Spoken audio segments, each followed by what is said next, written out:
Oh ya, Nopal, langsung aja Nopal. ya silakan. Assalamualaikum warahmatullahi wabarakatuh. Waalaikumsalam warahmatullahi wabarakatuh. Di sini saya akan memaparkan hasil Tutup makalah poin saya ya. yang berjudul Filsafat Ilmu, Epistemologi Pemikiran Islam Ibnu Abi Robi. Langsung ke itunya atau dibacakan semuanya ya, Pak?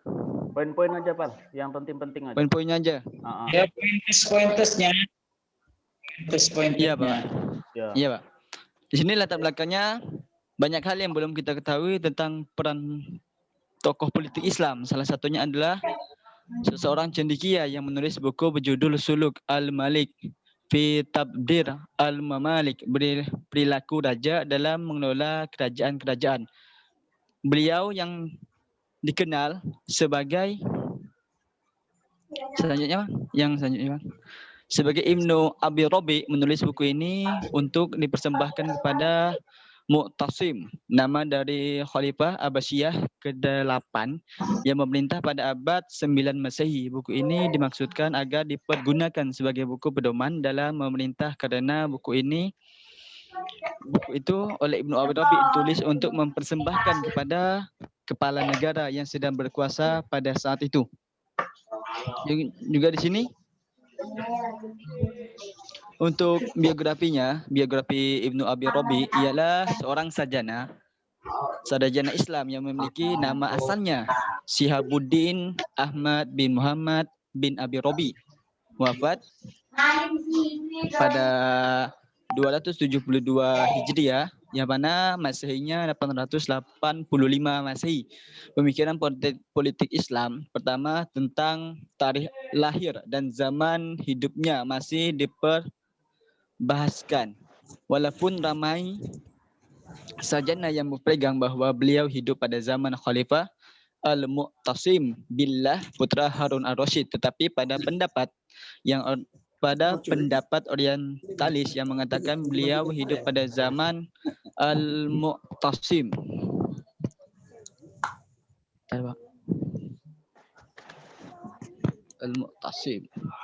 Cuma untuk karya agung beliau adalah Suluk Al-Malik fi Takbir Al-Mamalik yang menggariskan perilaku para raja dalam mengurus negara. Dikatakan bahwa pertama dalam sejarah Islam yang menggariskan peraturan kenegaraan Islam secara khusus. Tulisan-tulisan lebih awal seperti Al-Kharaj, tulisan Qadri Abu Yusuf adalah kitab fikih ekonomi yang bernuansa politik, tapi Suluk Al-Malik adalah secara khusus membahaskan tentang teori negara. Kitab ini terbagi kepada 4 bagian, yaitu Muqaddimah, prinsip etika, pelbagai perbuatan rasional dan peraturannya.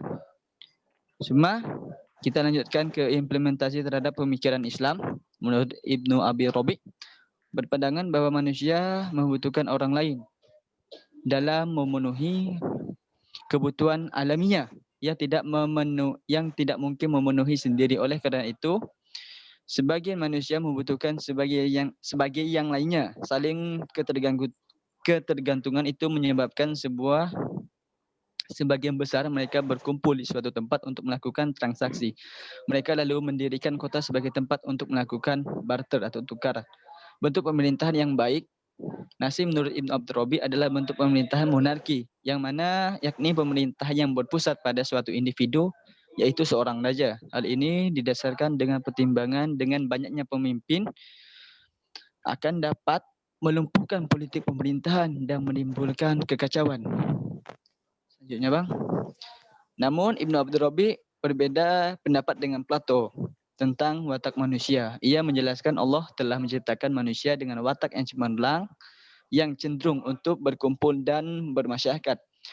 Ia tidak mampu mencukupi kebutuhannya sendiri tanpa bantuan orang lain. Ketika manusia berkelompok di kota-kota berinteraksi dengan latar belakang masing-masing yang beragam, Allah meletakkan pemimpin-pemimpin yang mengatur hak dan kewajiban tiap anggota masyarakat sebagai rujukan dan yang harus dipatuhi. Allah pun mengangkat Allah pun mengangkat untuk mereka penguasa yang melaksanakan peraturan itu dan mempergunakannya guna menjaga tata tertib kehidupan masyarakat dan kebutuhannya serta mengikis pelanggaran dan penganiayaan anggotanya masyarakat yang dapat merusak kebutuhannya.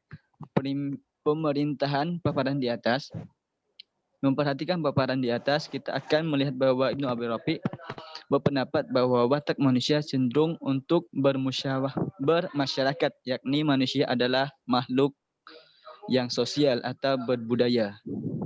Sekian, Pak. Baik, terima kasih. Ya, Sekian saya. Wassalamualaikum warahmatullahi wabarakatuh. Waalaikumsalam warahmatullahi wabarakatuh. namanya? Ya Pak, Siap. Nopal Ajemi tadi Pak.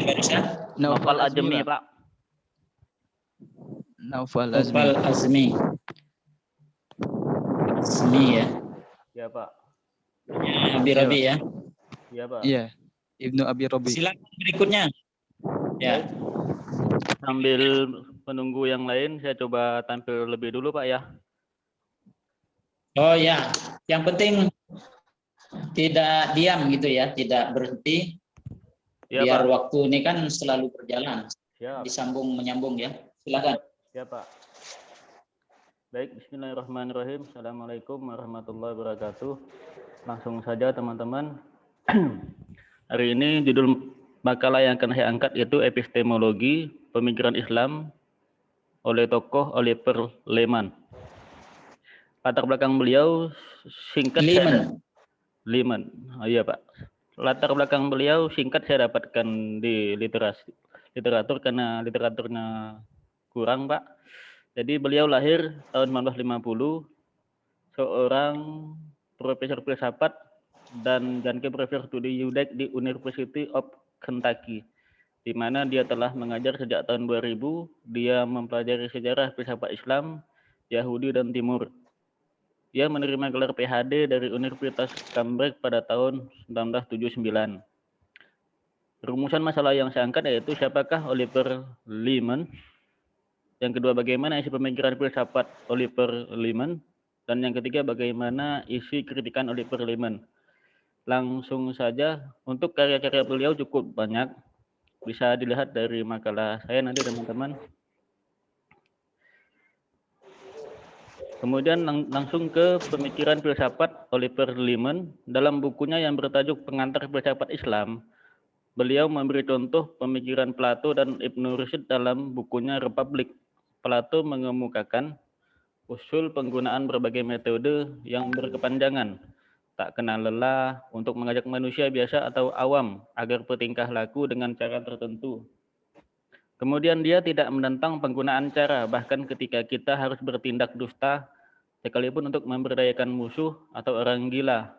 Menurut Plato, cara seperti itu bermanfaat untuk masuk-masuk pengobatan yang harus dikuasai oleh bukan orang-orang sembarangan, tapi oleh seorang dokter dalam sebuah polis atau negara. Tambah Plato adalah seorang pemegang pemerintahan. Kritikan beliau mengenai filsafat, menurut beliau, banyak pihak yang terlalu terburu-buru untuk mendefinisikan filsafat Islam. Sebagai contoh, kalangan barat cenderung berpikir dengan kerangka kebudayaan yang sangat sederhana, seperti orang-orang India yang Ukrawi, orang-orang Muslim agresif dan fanatis, dan orang-orang Cina yang praktis. Rasanya aneh menganggap filsafat Islam terasing dari tradisi filsafat barat, karena filsafat Islam telah dipengaruhi oleh filsafat Yunani dan pada gilirannya banyak mempengaruhi perkembangan filsafat di wilayah Eropa. Menariknya, banyak sumber filsafat Islam yang mengalir dari persentuhan antara perkembangan Islam dan kebudayaan Yunani. Hal ini tidak berarti meremahkan atau melemahkan sesuatu yang dilihat orang sebagai karakter filosofis teks asli Islam sendiri. Kesimpulan yang saya dapat saya ambil, makalah ini jauh dari kesempurnaan karena sebagian kesimpulan tersaji dalam setiap pembahasan. Oleh karena itu, saya anggap penting dalam memahami filsafat Islam dari dua sudut pandang yang berbeda, antara seorang Muslim dan yang Muslim. kita tinggal memilih mana yang kita anggap benar, karena setiap pertanyaan pasti hanya memiliki satu jawaban yang benar.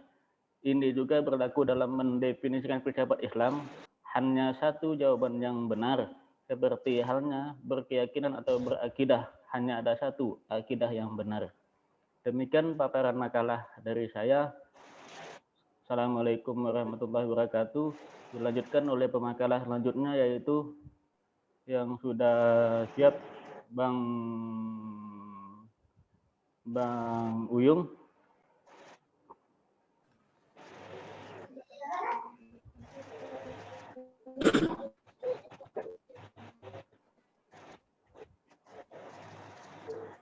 Oke, siap. Siap, Bang. Buka aja, Bang. Saya coba cari. Ya, Kak. Don, Bang. Lanjut, Bang.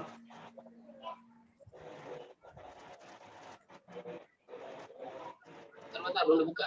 Nggak bisa dibuka.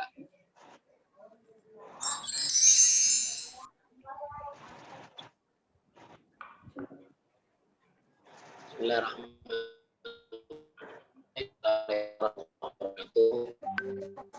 Sama-sama kita muliakan Dr. Tadi.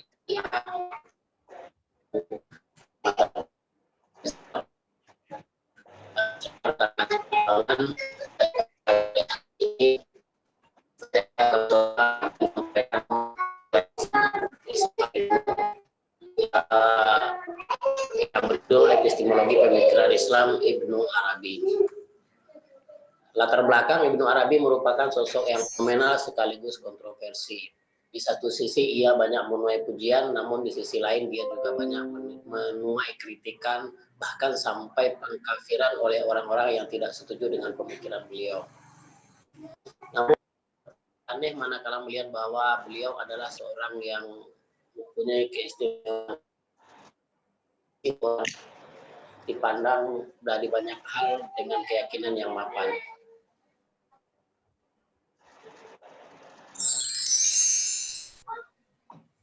Lanjut.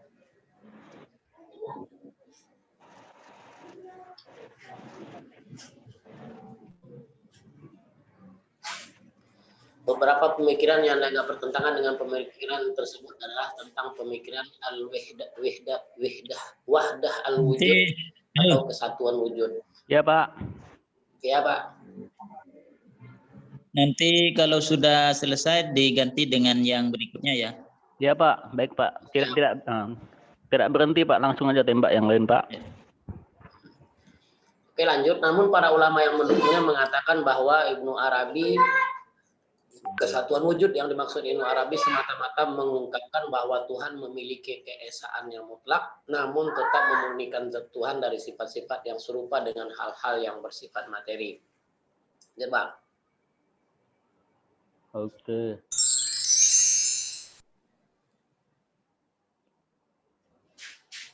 Rumusan masalah yang diangkat dalam penulisan ini antara lain, siapakah Ibnu Arabi dan bagaimana pemikiran filsafat Ibnu Arabi, serta bagaimana analisis epistemologi pemikiran Ibnu Arabi dan bagaimana implikasi pemikiran filsafat Ibnu Arabi terhadap pemikiran Islam.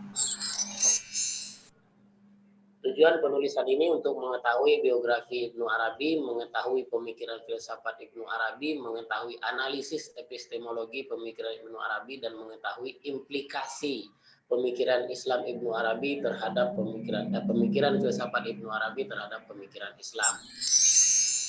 Kita lanjut. Biografi Ibnu Arabi. Ibnu Arabi nama lengkapnya adalah Abu Bakar Ibnu Ali Mahyudin Al-Haytami Al-Ta'i Al-Andalusi. Ada pula yang menyebutnya Muhammad bin Ali Ahmad bin Abdullah, populer dengan sebutan Ibnu Arabi. Ada juga yang menulis Ibnu Al-Arabi. Ibnu Arabi lahir di Murcia, Spanyol bagian utara, lahir pada tanggal 27 Ramadan 560 Hijriah, bertepatan dengan 17 Agustus 1165 Masehi, pada masa pemerintahan Muhammad Ibnu Sa'id Al-Mardanisi. Bang.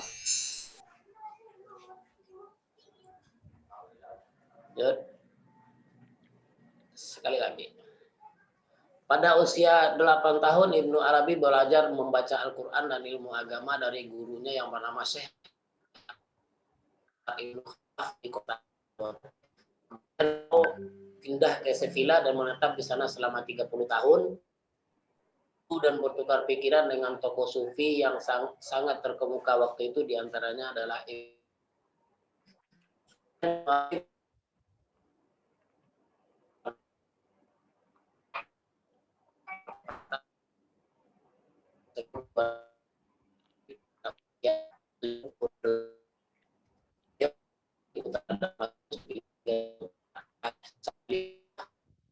Bang, putus-putus bang.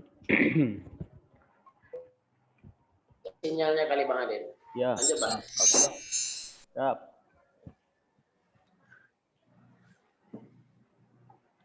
Areanya mungkin Ibnu Arabi juga merupakan seorang penulis yang sangat produktif, sehingga beliau melahirkan, ada yang mengatakan 500, ada yang mengatakan 700 karya.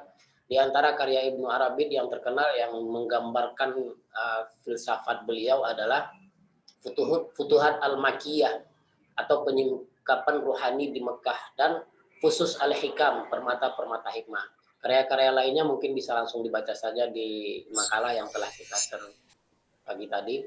Lanjut Bang. Di antara pemikiran Ibnu Arabi adalah pemikiran tentang wahdatul wujud.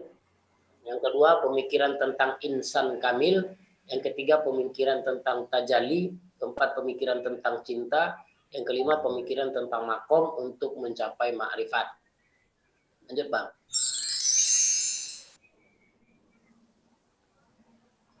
Analisis epistemologi pemikiran Ibnu Arabi. Dalam Islam, HAM bukanlah produk ideologi maupun akibat perkembangan politik, namun merupakan kok lain materi Pak. Lanjut Bang. siap. Lanjut. Ini salah materinya nih. Habis bang.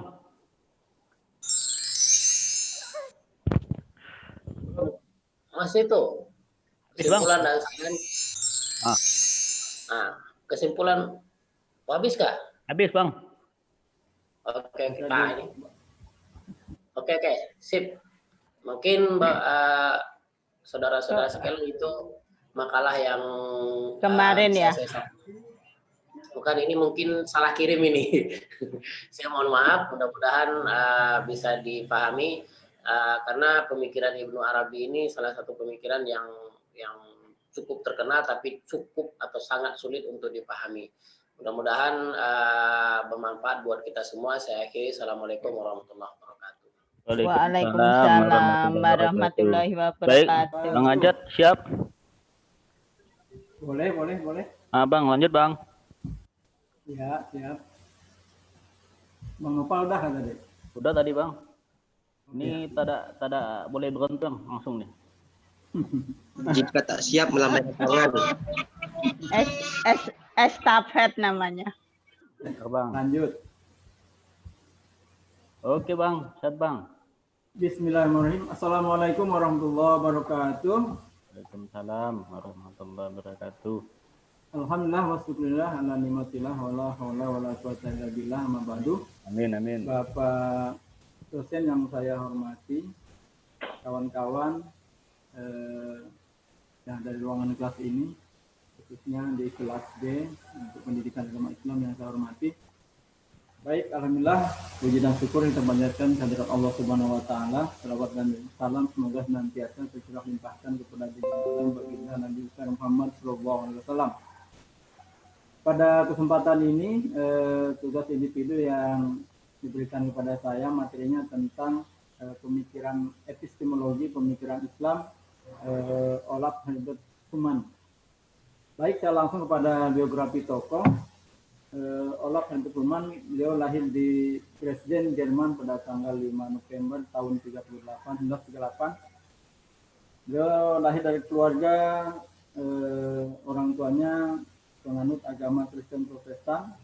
Kemudian beliau mengenyam pendidikan dasar menengah di sekolah Oldesloe dan Tuning. Kemudian dia melanjutkan pendidikan menengah ke atas di sekolah Stad des Museum di Bed Santo Peter Oding.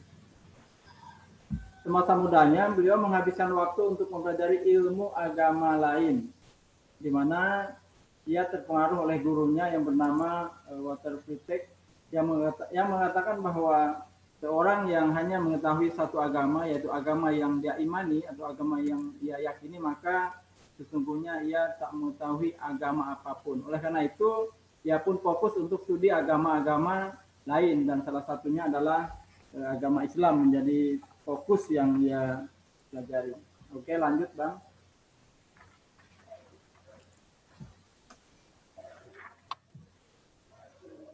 Olaf Human memulai karir akademiknya di Fakultas Teologi Universitas Kiel di Tübingen, Basel tahun 59 sampai 64. Sebagai seorang Protestan, Human tidak hanya menekuni bidang teologi Protestan saja, akan tetapi perhatiannya terhadap hubungan antar agama, khususnya Islam dan Kristen. Lalu setelah beliau menyelesaikan kuliahnya di Kiel, ia pun melanjutkan studi di Universitas Al-Azhar di Kairo dengan beasiswa dari Jerman. Studinya di universitas inilah yang ia baru benar-benar menggeluti Islam sebagai bidang studinya. Selama 4 tahun belajar di Mesir, ia mendalami bahasa Arab. Berkat kegigihannya mempelajari bahasa Arab dan tentang keislaman, hal itu memudahkannya untuk mengkaji literatur Islam dari buku-buku atau sumber-sumber yang primer, yang asli. Oke, lanjut Bang. Ketika Human merampungkan kuliahnya di Mesir, lalu ia melanjutkan kuliahnya di Jerman, dan di sana ia menjadi guru besar. Kemudian dia ditasbihkan sebagai seorang pendeta di salah satu gereja di Lutheran di Jerman. Setelah itu Human aktif juga dalam dialog kerukunan umat beragama di berbagai negara, terutama di Asia dan khususnya di Indonesia. Satu ketika ada tawaran untuk menjadi anggota DGI atau yang sekarang itu PGI di Indonesia, hingga akhirnya meskipun dia tinggal di Jerman tetapi sering ke Indonesia. Kemudian di Indonesia nama beliau sudah tidak asing lagi. Seperti Komarudin Hidayat, mantan Rektor UIN Jakarta, itu beliau sering bertemu dengan Olaf Human guna berdialog tentang agama dengannya. Pengetahuannya tentang Islam cukup mumpuni. Beberapa tulisan yang kemudian dibukukan ialah yang berjudul Menghadapi Tantangan Memperjuangkan Kerukunan. Kemudian karya-karya yang lain adalah beberapa buku beliau, yaitu Pemikiran Keagamaan dalam Tantangan. Kemudian ada juga Dialog Antar Umat Beragama, Babak Baru dalam Hubungan Antar Umat Beragama. Kemudian ada buku Keluar dari Benteng Pertahanan. Kemudian Agama-agama, Kekerasan dan Perdamaian. Kemudian ada Pendekatan pada Ilmu Agama-agama. Kemudian ada literatur lain termasuk buku-buku tentang kristologi. Oke, lanjut Bang. Lalu masuk ke poin yang kedua, yaitu pemikiran Olaf Herbert Human tentang Islam. Pandangan Human tentang agama Islam, beliau menjelaskan bahwa pada mulanya pemikiran tauhid Nabi Muhammad belum begitu mendalam. Ia hanya menyerukan kepada seluruh manusia bahwa tiada ilah yang patut disembah selain Allah. Namun ajaran itu bertentangan dengan ayat di mana pada saat itu memiliki tradisi menyembah 3 dewi, yaitu Lata, Uzza, dan juga Manat. Oleh karena itu Nabi Muhammad dimusuhi oleh masyarakat Arab. Namun masyarakat Makkah mengusulkan kompromi bahwa ia tidak akan memusuhi Nabi Muhammad, bahkan siap menjadi orang mukmin dengan syarat mereka, masyarakat Makkah, boleh menghormati 3 dewi tersebut. Pada mulanya Nabi Muhammad menerima usulan tersebut, namun kemudian ditegur oleh malaikat Jibril dan meminta pertanggungjawaban. Kemudian di situ Nabi Muhammad menyadari bahwa menghormati 3 dewi itu adalah menggambarkan pengakuan bahwa dewi itu adalah ada dan dapat memberi syafaat terhadap masyarakat Makkah. Dan oleh karena itu maka usulan itu pun ditarik kembali. Oke, lanjut Bang. Lalu analisis epistemologi atas bangunan filosofis Olaf Human tentang Islam. Olaf Human adalah seorang Islamolog. Sejak kuliah semester 9 ia telah tertarik untuk mendalami agama-agama lain, salah satunya adalah agama Islam. Menurut Human, din atau dinul Islam adalah suatu agama yang mempunyai kemiripan dalam konsep ketuhanan dengan Yahudi dan Kristen, yaitu menyembah Allah. Kata Islam adalah bahasa Arab yang berasal dari kata salam yang punya makna penyerahan diri untuk mendapatkan kedamaian. Makna kata Islam masih sama dengan kata aslinya, yaitu umat Islam yang menyerahkan diri kepada Allah dengan mentaati aturannya, maka Allah membalas dengan memberikan kedamaian serta perlindungan.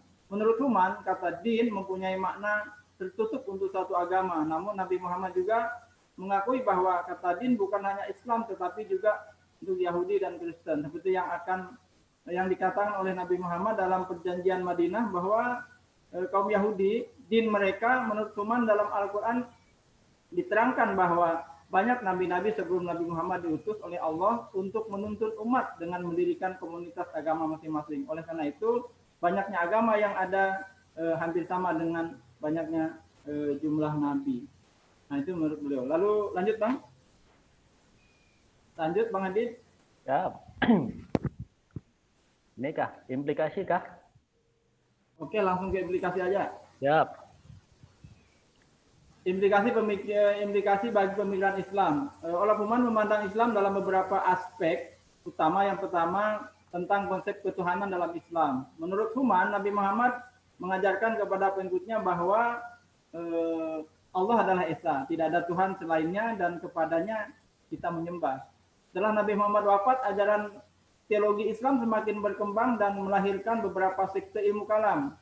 Secara historis, perkembangan ilmu kalam melahirkan secara historis perkembangan ilmu kalam berawal dari perpecahan umat yang ditimbulkan oleh permasalahan politik. Kemudian berkembang menjadi sekte yang berbeda-beda. Sekte itu diantaranya Syiah, Mu'tazilah, kemudian Qadariyah, Jabariyah, dan juga Asy'ariyah.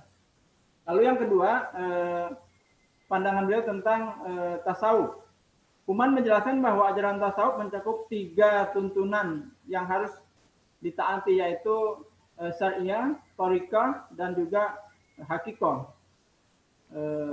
Syariah ialah ajaran untuk menyucikan batin dari larangan-larangan Allah, dan thariqah adalah jalan mistis tasawuf, dan hakikah adalah menggambarkan manusia sudah mencerminkan sifat Allah dengan mentaati aturan-aturan Allah yang telah ditetapkan. Lanjut, kemudian yang ketiga, lanjut Bang, tentang hukum Islam.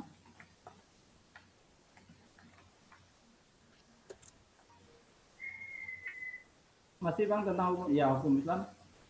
Dalam ajaran Islam, hukum sebagai ada 2 menurut beliau. Yang pertama hukum wadi, yaitu hukum yang dibentuk oleh suatu pemimpin, artinya hukum tentang duniawi, dan kedua hukum samawi, yaitu hukum yang bersumber dari Allah.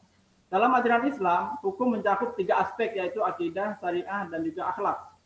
Pada aspek syariah dan akhlak, yaitu berkaitan dengan ibadah, muamalah, dan sikap-sikap yang berkaitan dengan Allah dan makhluk. Sedangkan akidah berkaitan dengan keimanan terhadap Allah dan para nabi serta rasul-rasulnya. Kemudian yang terakhir, perkembangan Islam kontemporer. Ada 2 fokus beliau, yaitu Islam dan pluralitas. Beliau memandang bahwa Islam itu bersifat pluralitas, begitu. Kemudian yang kedua, pandangan beliau tentang radikalisme. Beliau memandang bahwa radikalisme itu bukan semata-mata merupakan filsafat agama, tetapi radikalisme itu bisa muncul di berbagai agama. Dan faktor radikalisme bukan berangkat dari pemahaman semata, tetapi justru berangkatnya dari faktor politik, ekonomi, sosial, budaya. Itulah sebetulnya yang memberikan lahan yang cukup subur untuk tumbuhnya radikalisme. Begitu saya kira pandangan beliau. Terakhir, Bang, penutup. Ya, Olaf Human ialah seorang seorang yang memiliki pandangan yang cukup mendalam tentang Islam, karena beliau memang mendalami ajaran Islam yang telah panjang lebar belum membahas agama Islam dari zaman Nabi Muhammad sampai isu-isu kontemporer. Ia sebenarnya adalah tokoh yang rajin berdialog demi menciptakan kerukunan umat beragama. Oleh karena itu, setiap pembahasannya tentang agama-agama ia ingin menciptakan hubungan yang baik antar agama. Begitu juga pandangan keislamannya. Setiap membahas dari konsep ketuhanan, ajaran tasawuf, hukum, serta isu kontemporer seperti pluralitas dan radikal, ia membahas secara objektif. Kemudian yang kedua, Olaf Fuman adalah seorang kristolog yang memahami Islam sebagai pengetahuan dan perbandingan agama, namun beliau belum mengimani apa yang ia ketahui dan yang ia pahami tentang Islam. Saya kira itu kawan-kawan, semoga nanti banyak masukan dan tentu makalah ini banyak kekurangannya. Terima kasih, mohon maaf. Assalamualaikum warahmatullahi wabarakatuh. Waalaikumsalam Lanjut, warahmatullahi Bang. wabarakatuh. Lanjut ke Bang Herman. Siap. Macam sepak bola dah nih. Siapa ngegol kan nih? Tekan Bang. Bismillahirrahmanirrahim. Assalamualaikum warahmatullahi wabarakatuh. Waalaikumsalam warahmatullahi wabarakatuh. Alhamdulillahirabbil alamin. Allahumma sholli ala sayyidina Muhammadin wa ala alihi washabbihi wasallim ajma'in, amma ba'. Yang saya hormati Bapak dosen Dr. Sahri MA serta Bapak Ibu seangkatan, senasib dan seperjuangan yang senantiasa dirahmati Allah Subhanahu wa taala. Adapun tugas yang kami dapatkan pada mata kuliah ini yang berjudul Epistemologi Pemikiran Martin Heidegger. Lanjut, Bang. Adapun rumus masalah yang pertama, siapakah Martin Heidegger, bagaimana isi pemikirannya, dan bagaimana implikasinya dalam filsafat. Tujuan penulisan untuk mengetahui biografi beliau, untuk mengetahui pemikiran beliau, untuk mengetahui implikasi pemikiran filsafat beliau.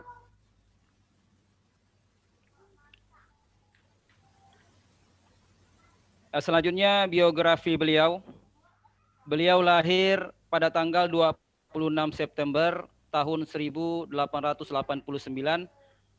tepatnya di kota kecil yaitu Meeskirchbaden, Jerman, dan mempunyai pengaruh yang sangat besar terhadap beberapa filosof di Eropa dan Amerika Selatan. Beliau menerima gelar doktor dalam bidang filsafat dari Universitas Freiburg, di mana ia belajar dan menjadi asisten Edmund Husserl atau penggagas fenomenologi. Sedangkan disertasinya berjudul Die Lehre von Unterrichten.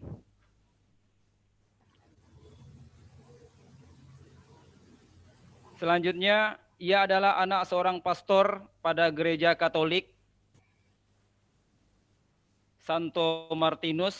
Sebelumnya ia kuliah di Fakultas Teologi hanya sampai 4 semester saja, lalu pindah ke filsafat di bawah bimbingan Heinrich Rickers, dan pengaruh filsafat inilah yang membuat beliau melakukan neokantisme, juga banyak memberi pengaruh kepada beliau.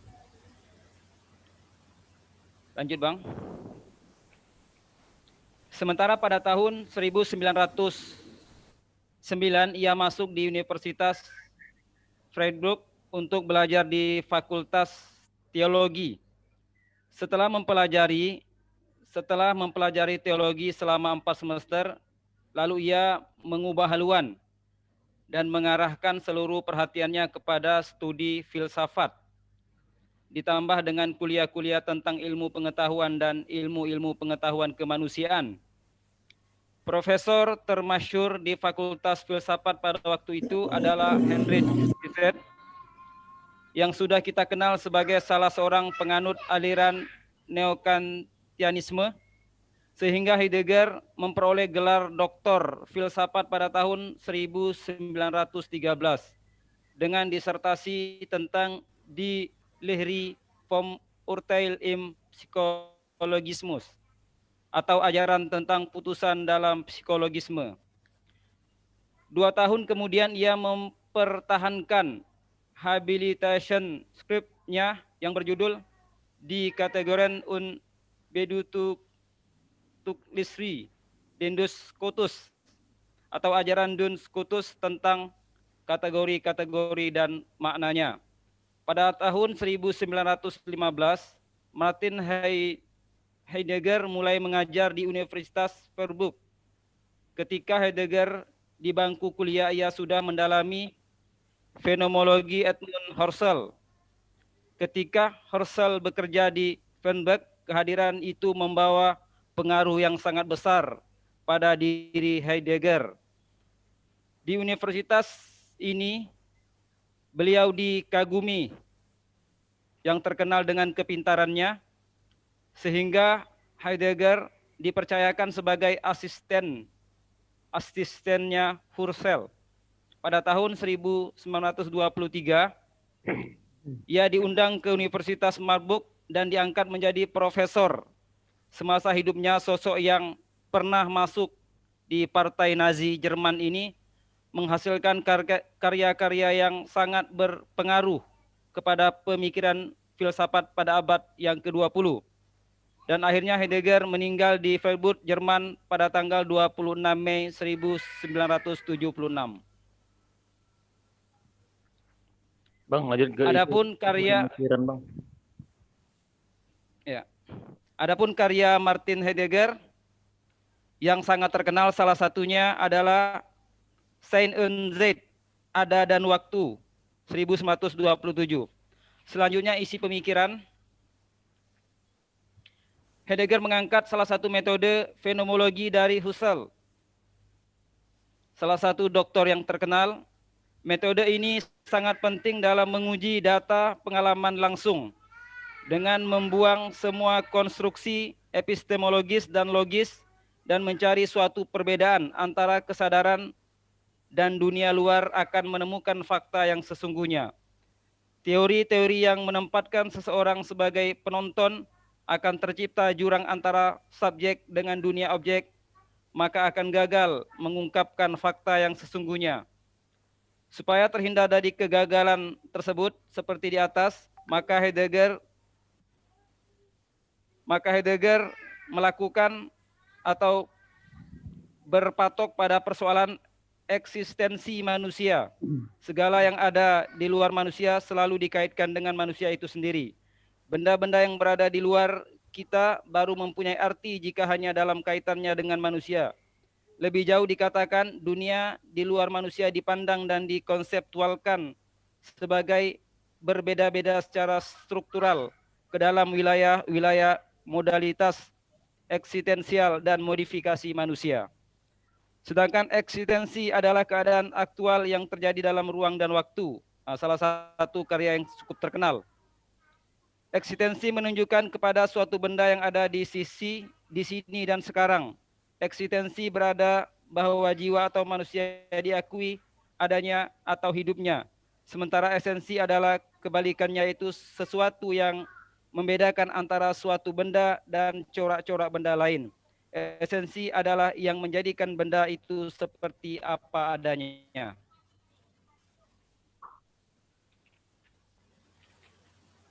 Selanjutnya, realitas atau kebenarannya. Heidegger berpendapat bahwasanya pertanyaan mengenai hakikat ada itu hanya bisa dijawab secara ontologis dengan menggunakan metode fenomenologi Husserl. Metode ini sangat penting dalam menguji data pengalaman langsung dengan membuang semua konstruksi epistemologis dan logis dengan mencari suatu perbedaan antara kesadaran dan dunia luar, maka akan ditemukan fakta yang sesungguhnya. Heidegger memakai metode fenomenologi Husserl dalam rangka menjawab 3 problem utama, yaitu siapakah manusia itu, apakah ada being yang konkret, dan apakah wujud realitas tertinggi itu.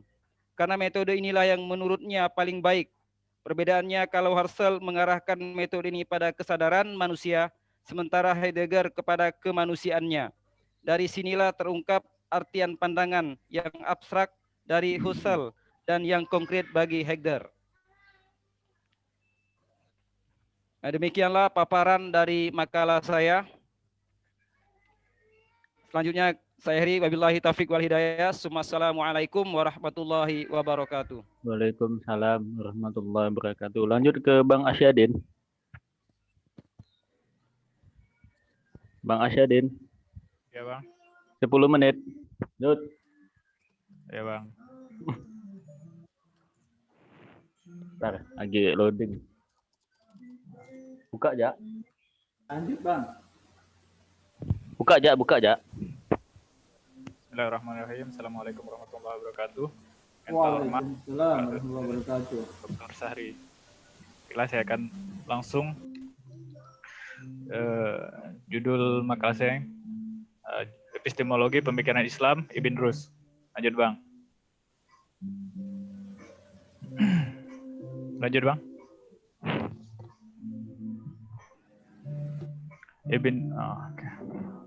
Biografi Ibn Rus. Nama lengkapnya adalah Muhammad Ibn Ahmad bin Muhammad Ibn Ahmad Ibn Rus atau Abu Al-Walid atau Afros, lahir di Cordova 1120 Masehi atau 520 Hijriah.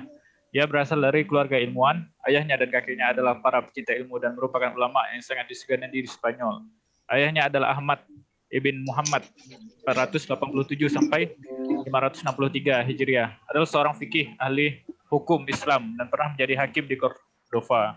Sementara kakeknya Muhammad Ibn Ahmad wafat 520 Hijriah atau 1126 Masehi, adalah ahli fikih mazhab Maliki dan imam Masjid Cordova serta pernah menjabat sebagai hakim agung di Spanyol. Sebagaimana ayah dan kakeknya Ibn Rus, Abu Al-Walid Muhammad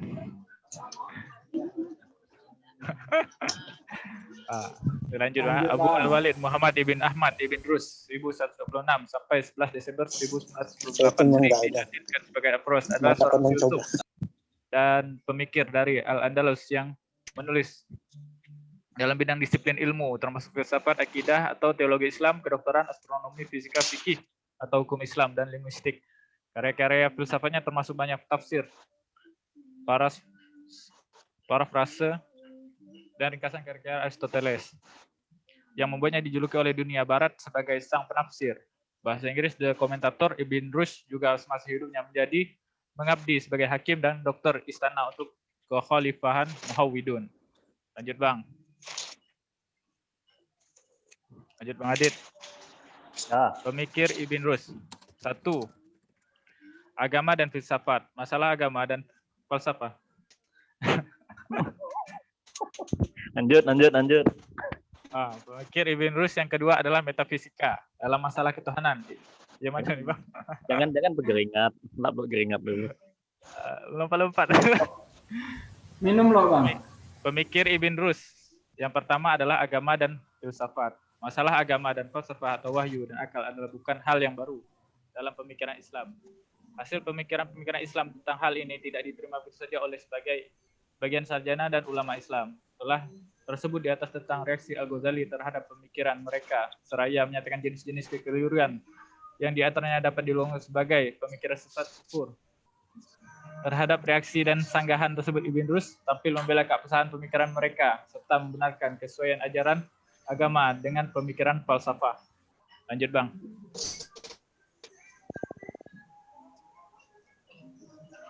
Pemikiran Ibn Rushd yang kedua, metafisika. Dalam masalah ketuhanan, Ibn Rushd berpendapat bahwa Allah adalah penggerak pertama.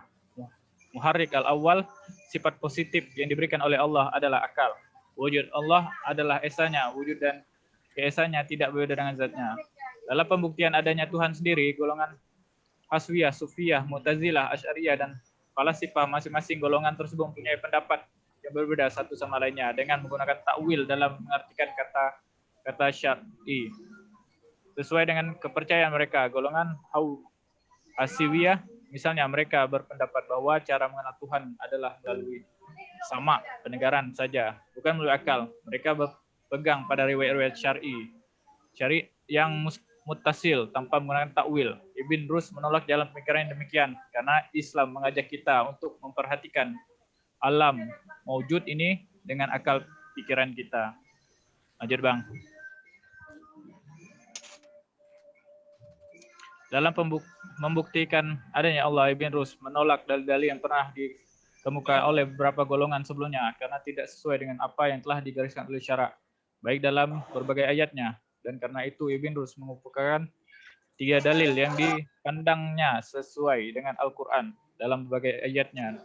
Dan karena itu Ibn Rus mengumpulkan 3 dalil yang dipandangnya sesuai, tidak saja bagi orang awam, tapi juga bagi orang-orang khususnya untuk pelajar. Dalil yang pertama, dalil inayah, pemeliharaan. Dalil ini berpijak pada tujuan segala sesuatu dalam kaitan dengan manusia. Artinya segala yang ada ini mulai dari siang, malam, matahari, bulan, dan lain sebagainya memang dijadikan untuk tujuan kelangsungan manusia. Yang kedua, ini bukanlah terjadi secara kebetulan, tapi memang sengaja diciptakan dan dipelihara. Demikian oleh Sang Pencipta bijaksana. Dalil ihtiraq, penciptaan. Dalil ini didasarkan pada fenomena ciptaan segala makhluk ini, seperti ciptaan pada kehidupan benda mati dan berbagai jenis hewan, tumbuh-tumbuhan, dan sebagainya. Menurut Ibn Rus, kita mengamati benda mati lalu terjadi kehidupan padanya sehingga yakin adanya Allah yang menciptakannya. Demikian juga berbagai bintang dan falak di angkasa tunduk seluruhnya kepada ketentuannya. Karena itu siapa saja yang ingin mengetahui Allah dengan sebenarnya, maka ia wajib mengetahui hakikat segala sesuatu di alam agar ia dapat mengetahui ciptaan hakiki pada semua realitas ini. Dalil yang ketiga, dalil harkah, gerak. Dalil ini berasal dari Aristoteles dan Ibn Rus, memandangnya sebagai dalil yang menyatakan tentang adanya Allah seperti yang digunakan oleh Aristoteles sebelumnya. Dalil ini menjelaskan bahwa gerak ini tidak tetap dalam suatu keadaan, tetapi selalu berubah-ubah. Gerakan tersebut menunjukkan adanya penggerak pertama yang tidak bergerak, bukan benda, yaitu Tuhan. Dalil pertama dan dalil kedua disepakati oleh semua pihak karena sesuai dengan syariat, karena adanya ayat-ayat Al-Quran yang mengisyaratkan pada dalil tersebut. Sedangkan dalil ketiga adalah dalil yang pertama kali dicetuskan oleh Aristoteles yang kemudian dipergunakan oleh Ibn Sina, Al-Farabi, dan Ibn Rus sendiri. Lanjut, Bang. Pemikiran Ibn Rus yang ketiga adalah moral. Ibn Rus membenarkan teori Plato bahwa manusia adalah makhluk sosial yang membutuhkan kerjasama untuk memenuhi keperluan hidup dan mencapai kebahagiaan. Dalam mencapai kebahagiaan yang merupakan tujuan akhir bagi manusia, diperlukan bantuan agama yang akan meletakkan dasar-dasar keutamaan akhlak secara praktis. Juga bantuan filsafat yang juga mengajarkan keutamaan teoritis. Untuk itu diperlukan kemampuan berhubungan dengan akal aktif. Ibn Rus merupakan filsuf Muslim rasional yang mempercayai kekuatan akal dan menggunakannya sebagai alat untuk mencari kebenaran di samping wahyu. Namun bukan berarti kebenaran liar seperti yang terjadi pada teorisme yang free thinker atheist. Ia tidak mengutamakan akal daripada wahyu, tetapi mewariskan pada kitab pemikiran rasional yang sesuai dengan sinyal kebenaran yang dipantulkan oleh Al-Quran dan hadis. Tidak ada satupun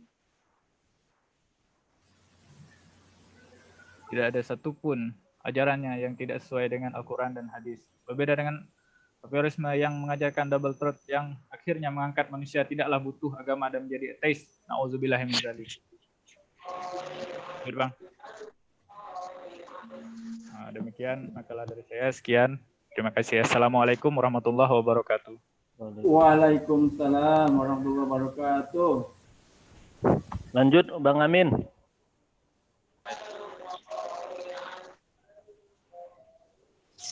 Terakhir ke Bang Adit. Yang terakhir sebenarnya ada Tegar, tapi Tegar balik kampung. Tegar.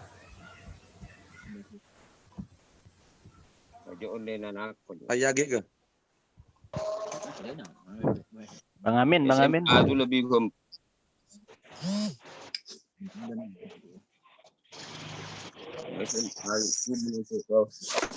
untuk sekalbar itu tak banyak.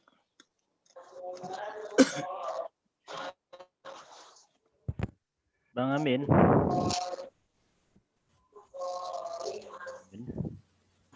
Halo Pak Amin. Bang Amin.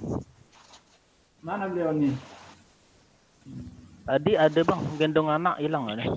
Ya, barusan ada. Halo Pak Amin.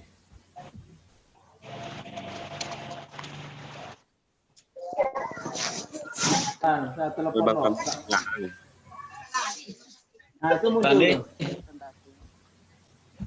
Ibn Rus ya. Silakan Bang Amin. Ibnu Rus siapa? Ibnu Rus Mau Muhajir, Pak. Muhajir. Muhajir. Muhajir Ya, Asia. silakan. Ya. Lanjut. Lanjut ke Bang Amin, Pak. Sekarang. Ya, Pak. Silakan Bang Amin.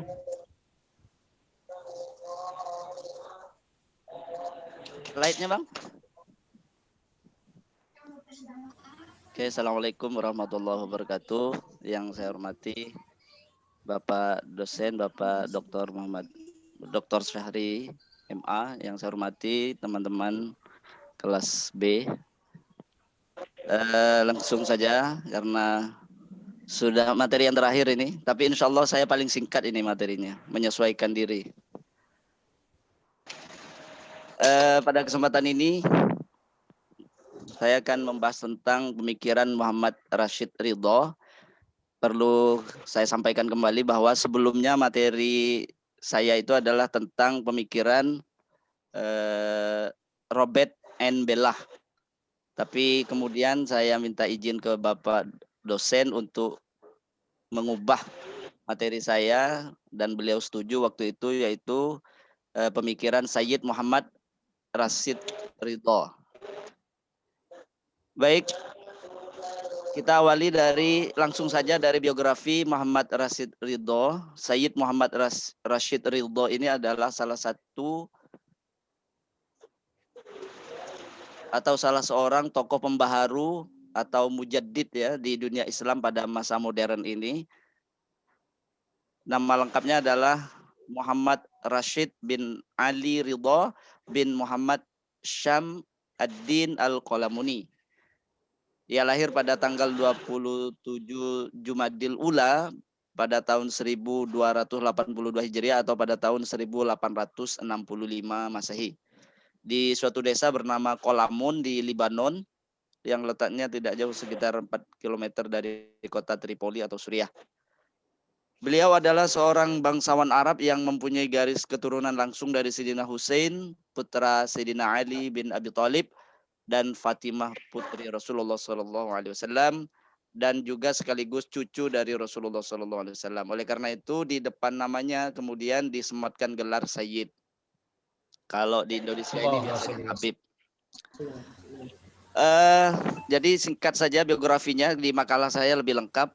Kemudian berikutnya karya Sayyid Muhammad Rashid Ridho. Yang pertama Al-Hikmah Asy-Syar'iyyah fi Muhakamat Ad-Dadiriyah war Rifa'iyah. Yang kedua Al-Azhar dan Al-Manar. 3 Tarikh Al-Ustad Al-Imam. 4 Nida' lil Jins Al-Latif. Kemudian 5 Zikr al-Maudi An-Nabawi. 6 As-Sunnah wa Syiah. 7 Al-Wahda Al-Islamiyah.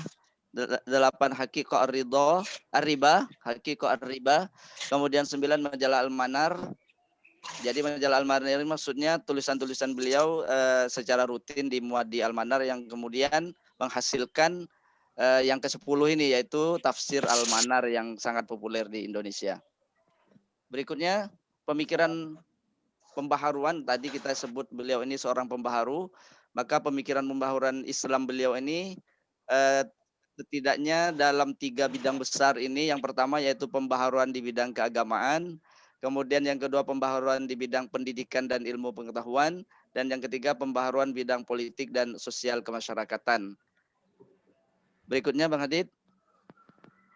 Jadi sengaja di sini kami rangkum pokok-pokoknya saja, karena kalau rincinya sangat banyak sekali pemikiran beliau ini tentang ijtihad, tentang banyak sekali yang detail ya. Jadi ini ambil umumnya saja. Yang pertama pembaharuan bidang keagamaan. Di bidang agama Rashid Ridho ini menginginkan umat Islam itu menggali kembali teks-teks Al-Quran dan hadis dengan cara satu, mempertahankan syariat Islam beserta ilmunya. Jadi Muhammad Rashid Ridho ini beliau tidak menyukai atau ingin memberantas adanya tahayul, bid'ah, khurafat, kemudian pokoknya yang sejenis yang sifatnya mengarah kepada animisme dan yang sejenis ya. Dan beliau ingin umat Islam ini kembali kepada syariat Islam sebagaimana yang dipraktekkan pada zaman Rasulullah SAW. Kemudian yang kedua, menyebarluaskan fatwa-fatwa kontemporer dan menetapkan Al-Quran antara fikih kontemporer dan fikih ahkam. Namun meskipun Sayyid Muhammad Rashid Ridho ini ingin kembali kepada pemahaman Islam awal, akan tetapi beliau juga tidak menutup diri terhadap ijtihad untuk fenomena baru yang muncul, namun tetap berlandaskan kepada Al-Quran. Kemudian yang ketiga, memberikan penerangan kepada umat tentang perbedaan antara agama dan tradisi yang ada di masyarakat. Jadi beliau ini ingin mempertegas garis demarkasi antara agama dan tradisi, karena menurut beliau di masyarakat itu sudah banyak yang mencampur adukan antara tradisi dan agama, dan ini yang menyebabkan salah satunya adalah kemunduran Islam. Berikutnya, yang kedua, pembaharuan bidang pendidikan dan ilmu pengetahuan. Di bidang pendidikan ini, Sayyid Muhammad Rashid Ridho sangat menginginkan adanya perpaduan antara pendidikan agama dengan pendidikan umum. Beliau dalam hal ini sangat diinspirasi oleh guru beliau, yaitu Muhammad Abduh, yang dalam hal ini melihat bahwa pendidikan barat itu begitu maju sehingga menginginkan sistem pendidikan di dalam masyarakat Islam itu setidaknya mengacu hal-hal yang baik dari pendidikan yang diterapkan di barat. Di antaranya adalah pendidikan umum ini. Tujuannya adalah untuk membentuk generasi yang tidak hanya mempunyai ilmu dan wawasan yang luas, tetapi juga mempunyai akhlak dan pribadi yang mencerminkan sebagai seorang pemimpin yang bersih. Ia memusatkan perhatian pada reformasi intelektual Islam, pembaharuan ilmu syariat, dan bahasa Arab, serta membangkitkan lembaga-lembaga yang membentuk pemikiran umat Islam. Dan beliau membuktikan ini dengan membentuk sebuah lembaga pendidikan yang bernama Ad-Da'wah wal Irsyad pada tahun 1912 di Kairo, Mesir. Yang ketiga, pemikiran beliau ini terkait pembaharuan bidang politik dan sosial kemasyarakatan. Khususnya ini tentang politik pemerintahan. Sayyid Muhammad Rashid Ridho menginginkan agar semua umat bersatu di bawah satu keyakinan, satu sistem moral, dan satu sistem pendidikan, serta tunduk pada satu sistem hukum.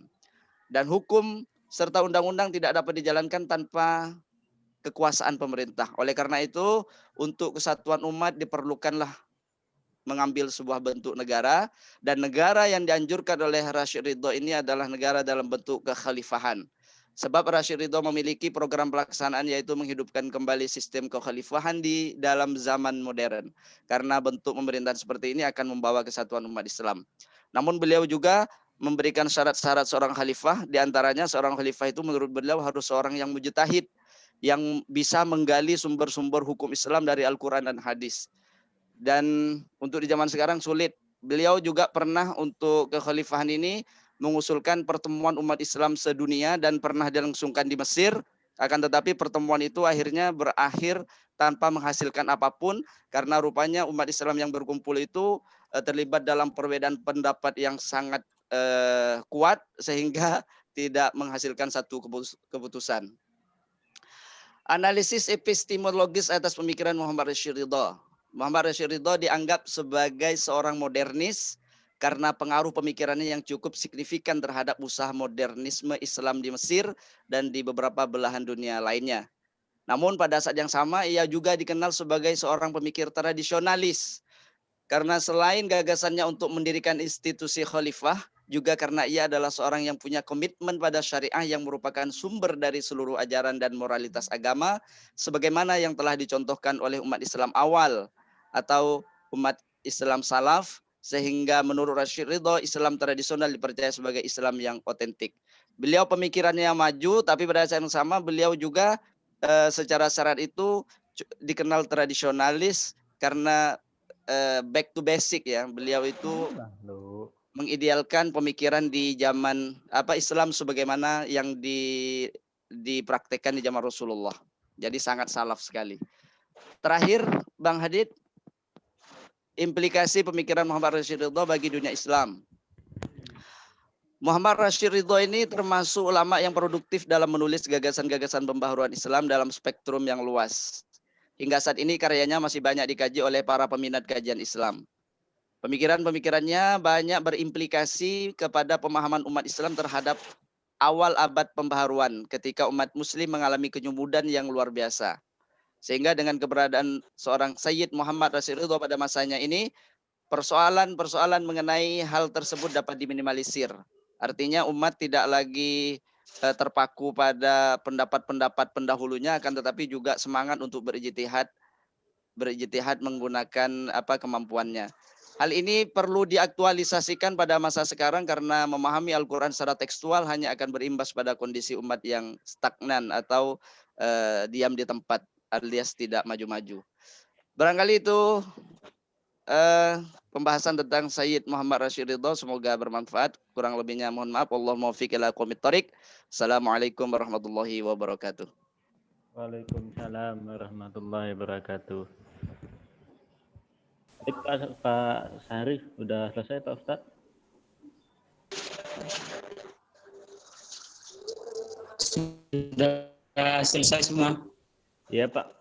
Ada satu sih Pak yang belum, tapi beliau belum bisa tampil Pak karena lagi pulang kampung. Yang tentang Fatimah Al-Fihri. Tuh. Siapa? Epistemologi Pemikiran Islam Siapa Fatimah. namanya? Tegar Pak, Tegar. Bang Tegar.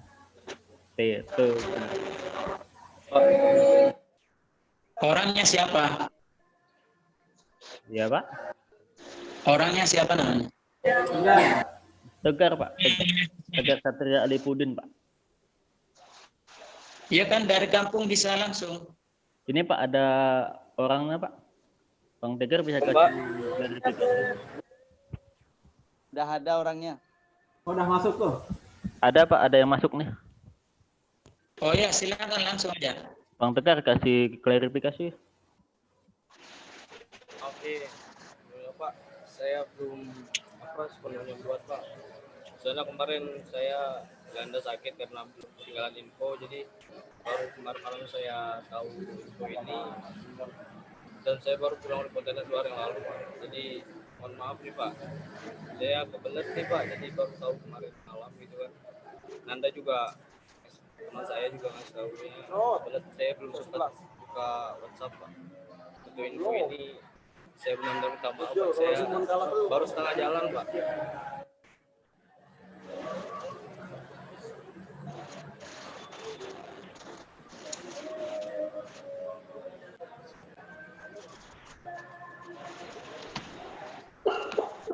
Ya.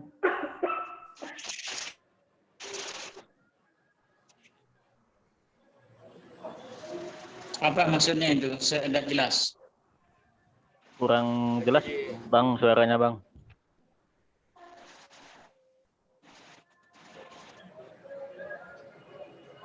Pak, saya mohon maaf nih Pak sebelumnya Pak.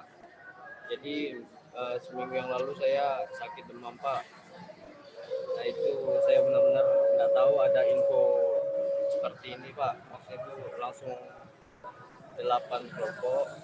Dan saya minta maaf ketinggalan info dan saya baru tahu kemarin malam Pak. Nah, sekarang aja tampil. Iya Pak. Sekarang. Maksud saya nih Pak, makalahnya baru setengah jalan Pak. Hah? Makalahnya baru setengah jalan Pak. Iya, tidak apa-apa. Lisan. Kapan nunggu lagi? Sudah habis waktunya. Tanpa PowerPoint nggak apa-apa Pak. Iya, seadanya. Langsung aja tampil Bang.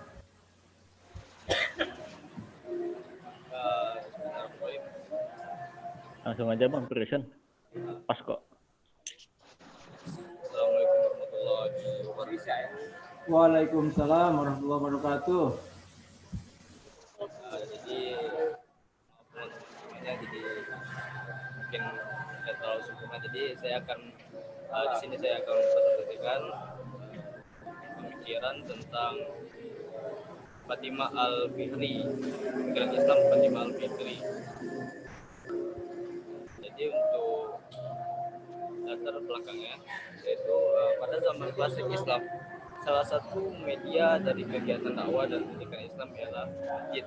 Masjid pada zaman ini tidak hanya berfungsi sebagai tempat melaksanakan sholat berjamaah, tetapi juga tempat kegiatan pendidikan dan perjuangan umat Islam. Seiring bertambahnya wilayah kekuasaan Islam, pada khalifah membangun tempat-tempat ibadah umat Islam dan juga bermaksud menjadikannya sebagai tempat untuk menuntut ilmu.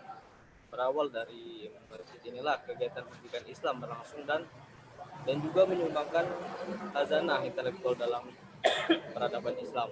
Salah satu bangunan masjid yang tergolong berpengaruh dalam peradaban Islam yaitu Masjid Al-Qarawiyyin, Maroko.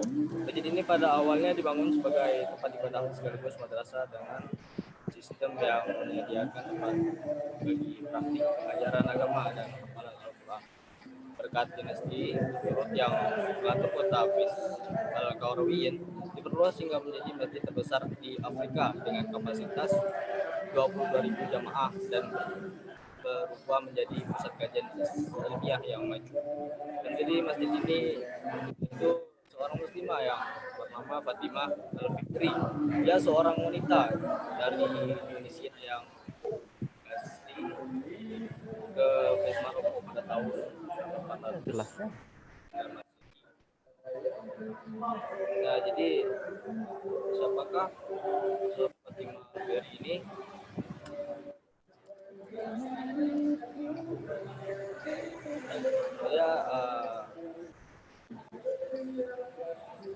Dia adalah pendiri Masjid Al-Qarawiyyin yang tergabung saat ini. Dinasti yang berdiri pada tahun 1000. Dinasti Alawiyyin ini yang berdiri pada tahun 1660 di Maroko dengan raja pertama bernama Moulay Rashid. Raja yang berkuasa pada saat itu juga masih memperhatikan kemajuan bidang pendidikan meski pada masa itu Maroko tengah mengalami penjajahan. Dan raja pun tetap memperhatikan Masjid Al-Qarawiyyin yang tetap dipertahankan eksistensinya dan juga saat ini. Dan sampai pada masanya Masjid Al-Qarawiyyin menjadi resmi menjadi universitas pada tahun 1963 Masehi. Universitas ini adalah lembaga pendidikan pertama yang dibuat dalam sejarah peradaban manusia. Secara keberlangsungan fungsi, belum ada lembaga pendidikan yang mampu menandingi Universitas Al-Qarawiyyin. Oleh karena itu, UNESCO menetapkan universitas ini sebagai universitas tertua di dunia. 7 bukti yang menegaskan bahwa universitas ini jauh lebih tua dibanding dengan Universitas Al-Azhar Mesir yang didirikan pada 970 Masehi dan kemudian Universitas Bologna di Italia pada 1088 Masehi dan Universitas Oxford dan universitas yang lainnya. Dan tokoh-tokoh yang menghasilkan para ilmuwan dan ulama ternama itu di antaranya adalah Ibnu Khaldun, tokoh sosiologi, Ibnu Al-Khatib, seorang diplomatik dan penguji ahli astronomi, Ibnu Wazan, dan Galbert yang orang-orang sebut dengan Paus yang memperkenalkan angka Arab dan angka 0 ke seluruh Eropa. Jadi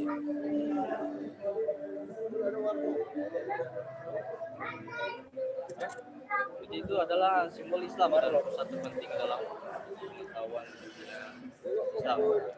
Ada bahasa Arab untuk university, yaitu jamiah, diambil dari kata jami, itu masjid, tidak ada kata dan bahasa selain Arab yang mirip atau sama pada bahasa selain dan lain. Yang membuat istimewa dari Masjid Al-Qarawiyyin adalah antara lain pendiri dari masjid ini yaitu seorang muslimah. Jadi tidak akan ada universitas tertua di dunia yang berasal dari kalangan Islam jika Fatimah Al-Fikri tidak mendirikan masjid tersebut. Sebenarnya dalam sejarah dunia ada beberapa universitas yang berdiri sebelum adanya Universitas Al-Qarawiyyin. Namun universitas itu tidak bertahan lama, bisa dikatakan tidak berfungsi lagi. Sedangkan Universitas Al-Qarawiyyin mampu bertahan dan masih beroperasi berdasarkan fungsi Al-Qarawiyyin dalam universitas tertua di dunia. Masjid ini, universitas ini patut diketahui oleh dunia, khususnya umat Islam kita, dan tujuan dari penelitian ini ialah untuk membuka fakta dan menambah wawasan membaca mengenai pendidikan Masjid Al-Qarawiyyin. Jadi yang dapat saya paparkan dalam semua ini, jadi Fatimah Al-Fihri adalah seorang muslimah yang mendirikan Masjid Al-Nawawiyyin. Tapi tahun apa namanya, dan kemudian saya lakukan urusan masalah ini adalah saya berusaha mengungkapkan sejarah perkembangan masjid. Dar, sampai jam 5. Stop, Dar. Alah. Khususnya pada masa dinasti Al-Qaralah, maka perlu diberitahu bahwa institusi yang tengah penjajahan yang dilakukan oleh orang Prancis. Stop, Dar. Dah. Sip. Tak kedengaran suara. Mungkin ini yang saya sampaikan dari pikiran Islam Fatimah. Udah. Kalau biar mohon maaf, kurang banget. Udah. Mohon maaf. Jadi saya serahkan kembali ke Bang. Dah. Baliklah sana, jangan nangis. Dah.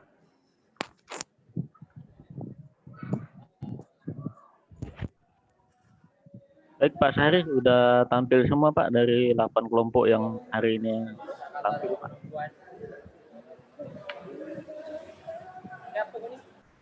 Ya. Pertanyaan untuk Satria Alifuddin.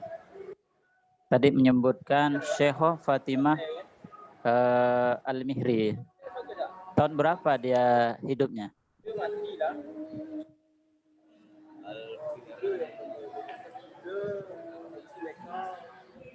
Awal-awal. Aduh. Kondak kejaman.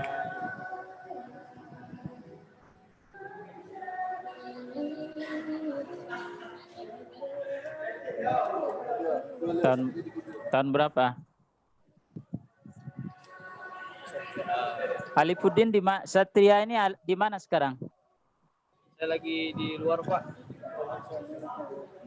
Iya, di daerah mana?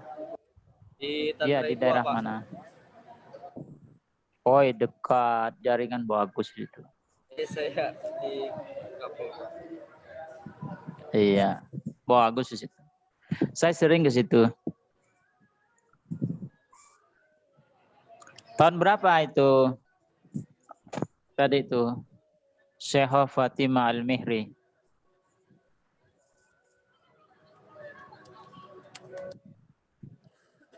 Fatimah Al-Fihri lahir pada tahun 800 Masehi di Kairouan, Tunisia. Pak. 800 berapa? Masehi di Kairouan. Hah? 800 Masehi di Kairouan, Pak. 800 berapa? 800. Loh, kok Kairo? Di Kairouan, Pak. Sampai Tunisia. Kuwairawan.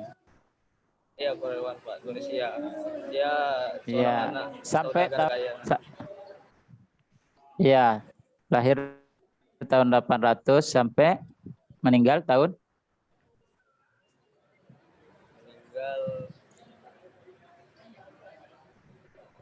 tahun 880 Masehi ya.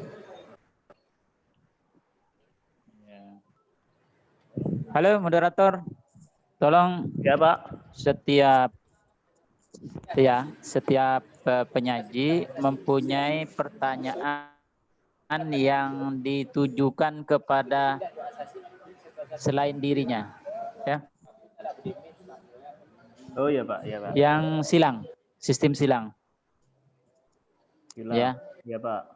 Misalnya Alifuddin nanya Rashid, nanti Ibnu nanya sama Olaf, ya. Ibnu sama siapa tadi itu, ya. Berantai. Silakan. Baik, silakan teman-teman. Minimal ada satu pertanyaan, ya, satu pertanyaan minimal untuk presenternya itu penyaji. Silakan. Silakan teman-teman.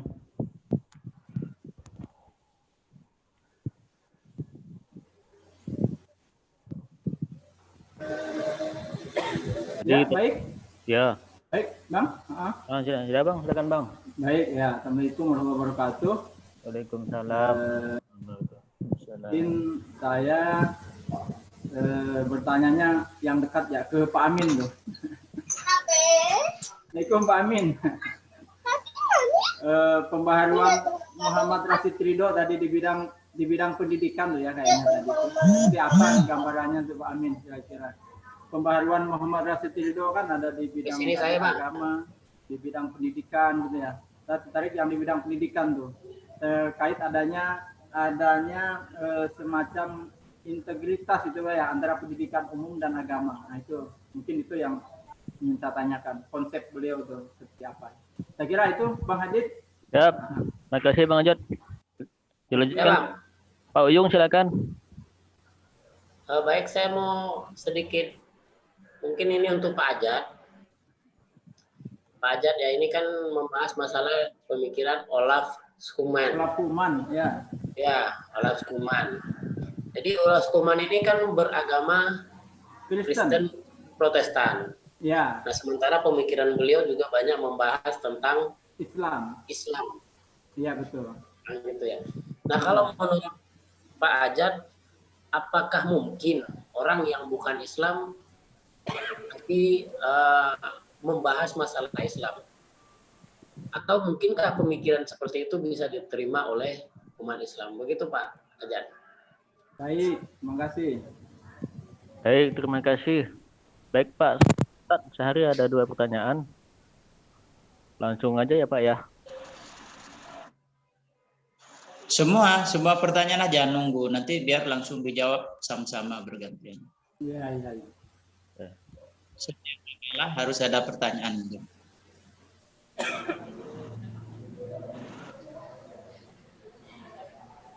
Bagi ini.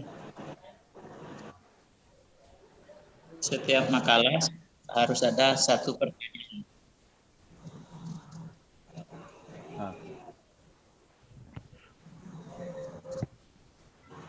Muhajir, Nopal. Boleh saya Bang Hadid. Silakan Bang Amin. Ini tadi tentang Ibnu Arabi ya. Ibnu Arabi dari Pak Uyung. Jadi beliau ini kan tadi katanya cukup kontroversial ya antara yang pro dan kontra. Ada yang bahkan mengatakan beliau itu sampai pada level kafir kah tadi Pak Uyung bilangnya. Terus ada salah satu pemikiran beliau itu tentang wahdatul wujud. Pertanyaan saya mungkin apakah wahdatul wujud beliau ini sama dengan wahdatul wujudnya Al-Hallaj atau Syekh Siti Jenar? Karena mirip-mirip gitu ya. Jadi kalau memang jadi mungkin bisa lebih disampaikan kira-kira detil wahdatul wujudnya versi beliau itu seperti apa?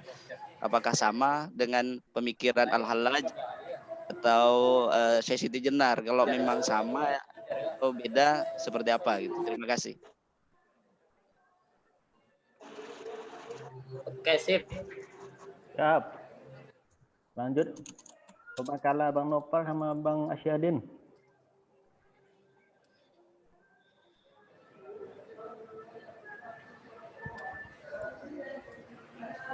Nopal mau tanya Asyadin. Asyadin tak tahu lah nanya siapa. Jangan nanya saya. Masih di mute Bang Nopal. Assalamualaikum Pak. Salam.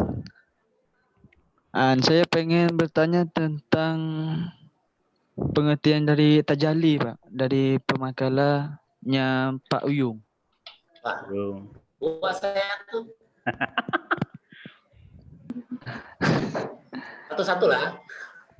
Pak Uyung udah datang kan satu-satu. Maksudnya Asyadin. Nopal ke Asyadin ya lah. Ke Asyadin saja. Kemudian Bang Uyung kebanyakan tuh. Itulah. Oh, iya. Asyadin tadi makalan tentang apa ya? Bang Asyadin itu tentang Ibnu Rushd.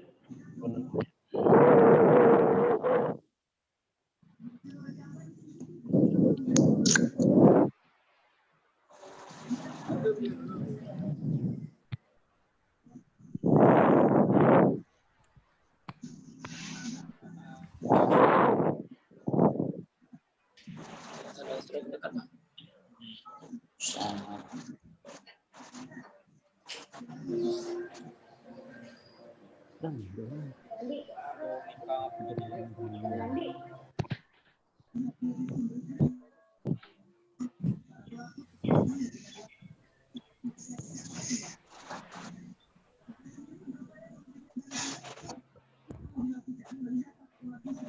saya aja nanya ke Bang Nopal. Dari Oliver Liman ke pemakalah Bang Nopal.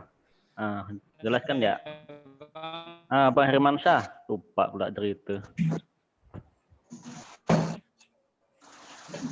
Bang Hermansyah? Hadid. Oh, Bang Hadid. Ya, saya.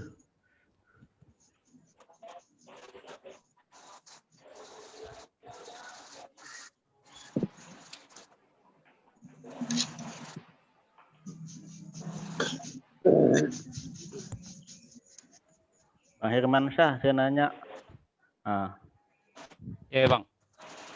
Bagaimana pemikiran saya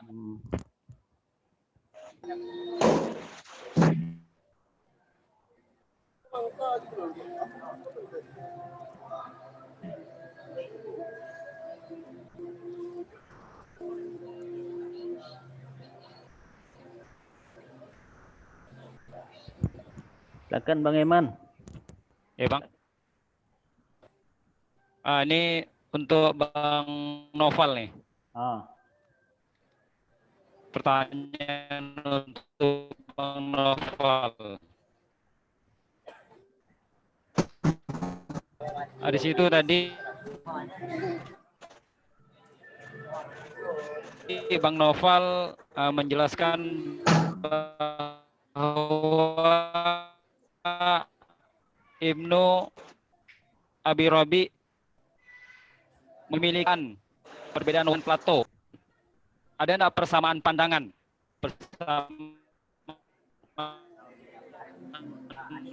Pandangan antara Abi Rabi dengan Plato mengenai filsafatnya, pandangan tentang filsafatnya. Itu Bang Noval. Siap.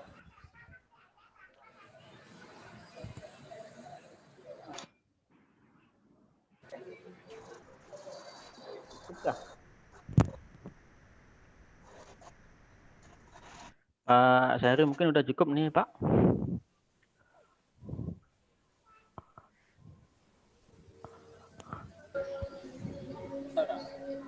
Pak Syahri. Yo lagi konten. Langsung jawab aja. Ya. Siap Bang, langsung aja Bang.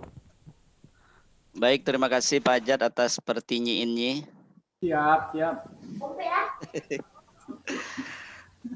Jadi dulu di zaman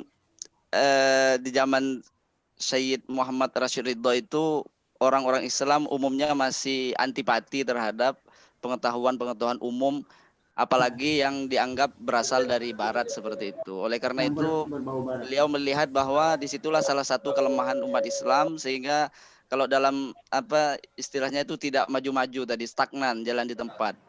Oleh karena itu beliau dengan dibantu atau bahkan beliau membantu proyek pemikiran gurunya yaitu Muhammad Abduh, beliau itu menginginkan bahwa kurikulum di sekolah-sekolah agama itu tidak hanya mengajarkan materi-materi agama saja, akan tetapi agar umat Islam ini maju harus dimasukkan juga di dalamnya pengetahuan-pengetahuan umum, bahkan seandainya itu harus mengimpor dari Barat metodologinya, kira-kira seperti itu.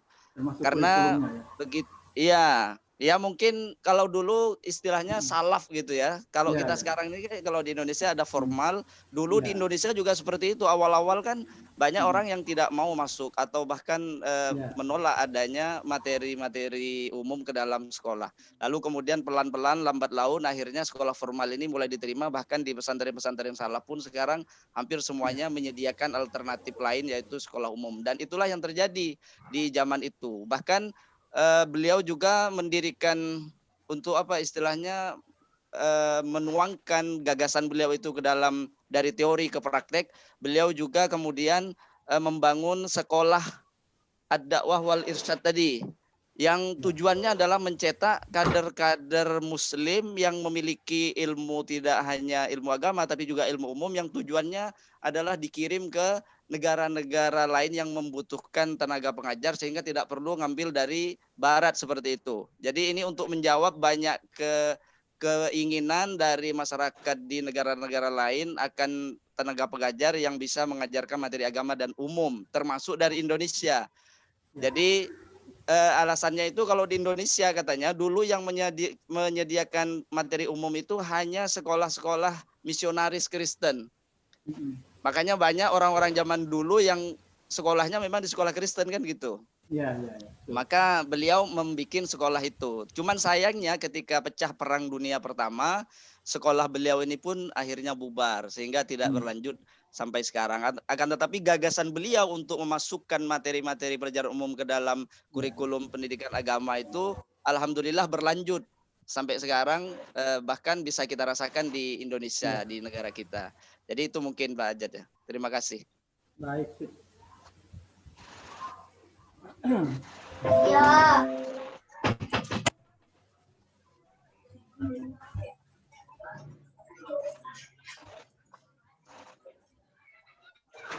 Lanjut Bang Uyung. Saya kali ya. Oh, boleh lah, Bang. Boleh lah Bang. Saya, baik. Saya jawab Pak Uyung dulu. Baik, terima kasih Pak Uyung atas atensinya dan juga pertanyaannya. Saya kira menarik. Memang Olaf Haridathuman ini kan seorang kristolog sekaligus juga Islamolog begitu, karena beliau sejak kuliah semester 9 itu sudah mempelajari tentang kajian agama Islam, kemudian bahkan beliau sampai kuliah di Al-Azhar di Kairo karena ingin memperdalam ini agama Islam. Karena kan konsen beliau itu adalah mempelajari tentang perbandingan agama, makanya sampai ada bukunya yang dilahirkan tentang agama-agama begitu. Jadi beliau lebih fokus kepada dialog antar agama, terutama konsennya adalah antara Islam dan Kristen begitu. Sehingga di Indonesia sendiri beliau melalui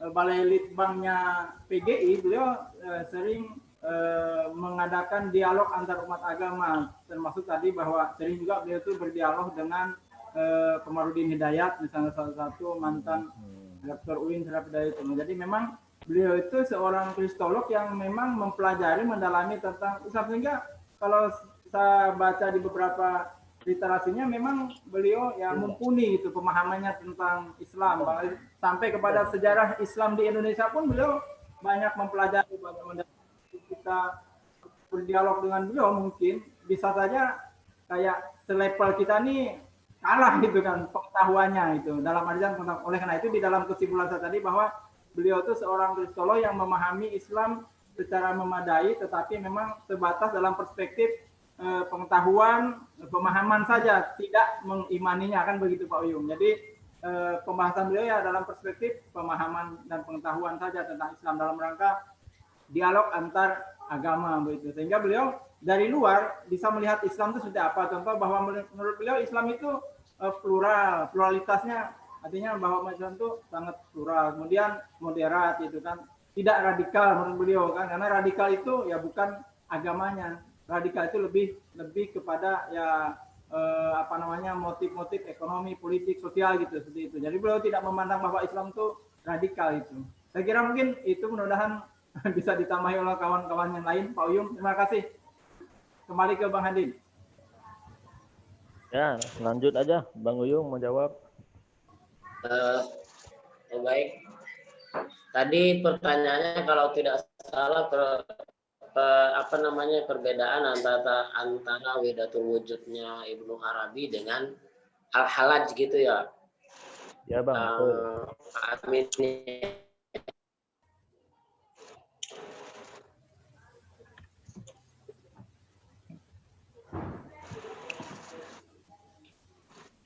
Terus Bang.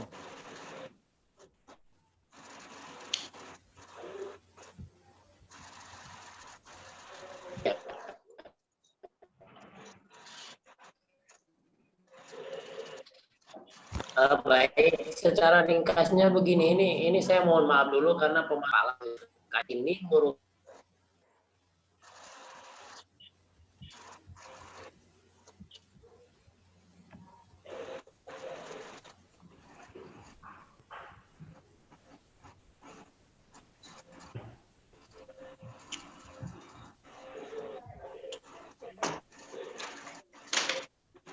kita lanjut. Bahwa sekali lagi saya sampaikan bahwa sesungguhnya hanya ada satu wujud, yaitu wujudnya Allah Subhanahu wa Ta'ala.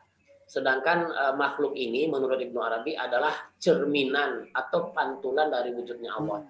Ibnu Arabi memberikan ilustrasi bahwa ada satu wujud itu jika dipantulkan oleh sekian banyak cermin atau 1000 cermin atau berapa, sehingga wajah yang sejati itu terpantul dalam sekian banyak cermin itu. Nah, kenapa makhluk itu berbeda-beda? Ya, karena setiap kualitas cermin itu, kualitas dan posisi cermin itu menentukan pantulan satu dengan yang lainnya. Nah, itulah yang menyebabkan jadinya pantulan. Jadi kalau secara kesimpulannya bahwa kesatuannya itu maksudnya Ibnu Arabi adalah wahdatul wujud, itu wujud Tuhan itulah yang dipantulkan sehingga terjadilah wujud-wujud manusia. Sementara menurut Al-Halaj, ya, ini menurut tasawufnya Al-Halaj, Al-Halaj mengatakan bahwa Allah itu mempunyai dua sifat, yaitu sifat ketuhanan dan sifat kemanusiaan.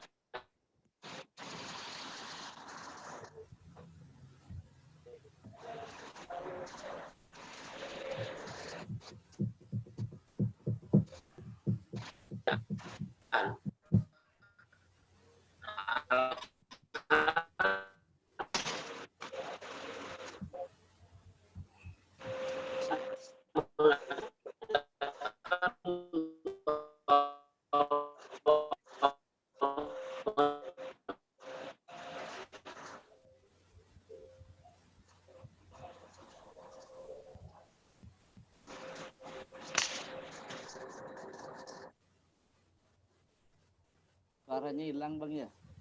Apa saya aja Bang Hadid? Sinyalnya lemah Bang. Boleh Bang Hadid? Iya.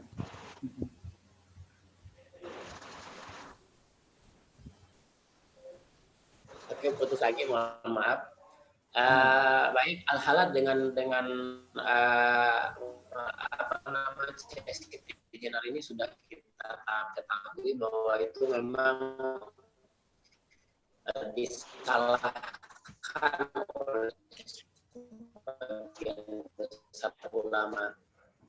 Nah, sementara Ibnu Arabi yang bahkan sampai ada yang mengkafirkan, diskusi di antara para ulama dengan Ibnu Arabi, pada akhirnya mereka juga mengatakan bahwa kalau begitu pemikiran Ibnu Arabi tidak salah. Wahdatul wujud yang disampaikan oleh Ibnu Arabi beda dengan Al-Halaj. Kalau Ibnu Arabi mengatakan kalau wujud kita ini, makhluk ini merupakan pantulan, manifestasi dari wujudnya Tuhan. Sementara kalau menurut Al-Halaj itu mengatakan bahwa manusia memiliki sifat ketuhanan dan Tuhan memiliki sifat kemanusiaan. Di situ ya dikatakan salah karena mengatakan Tuhan memiliki sifat kemanusiaan. Ibnu Arabi masih mengatakan bahwa Allah tidak sama dengan makhluk manapun. Tapi Al-Halaj mengatakan bahwa Allah memiliki sifat kemanusiaan, berarti dia sudah menyamakan Allah dengan makhluknya. Mungkin demikian yang bisa saya sampaikan. Mohon maaf jika ada kekurangan. Karena tasawuf Ibnu Arabi ini sangat memusingkan kepala gitu. Karena tinggi bahasanya. Assalamualaikum warahmatullahi wabarakatuh. Waalaikumsalam warahmatullahi wabarakatuh. Silakan Bang Amin.